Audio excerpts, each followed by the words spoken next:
Ela passa jardim dos novos, do misto no louco difuso na mão. Ela tá de meia na canela, que ela da maconha vai deitar no chão. Mata o vilã que ia assaltar o banco, só pra pegar as notas de 100. Bancário rendido, gerente refém, só dá o dinheiro, ninguém vai além. 4 milhões de sacolas bandidas no carro, ela vai no toque que dá fuga. Dandara, Jéssica e Luana, mas quem troca o tiro é a parceira Bruna.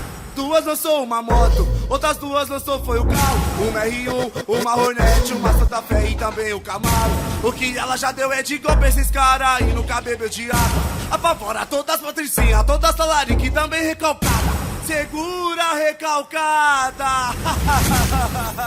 Elas agiam tranquilamente, escolhiam as vítimas próximas a shoppings e grandes magazines. A vítima ficava sempre no carro, enquanto as mulheres faziam compras e saques com os cartões de crédito. 17 mil reais em aparelhos eletrônicos em um shopping de alto padrão de São Paulo. Uma quadrilha de mulheres que é suspeita de cometer roubos e furtos.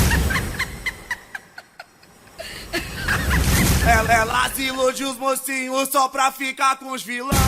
O banco tá rendido, vai todo mundo puxando. Apavora as patricinhas e mete bala nas piranhas. É a quadrilha do Iraque, é o bonde das iraquianas. Elas iludem os mocinhos só pra ficar com os vilão. O banco tá rendido, vai todo mundo puxando. Apavora as patricinhas e mete bala nas piranhas. É a quadrilha do Iraque, é o bonde das iraquianas. É bala nela, é bala nela, é bala nela assim toda piranha. É bala nela, é bala nela, é bala nela assim toda piranha.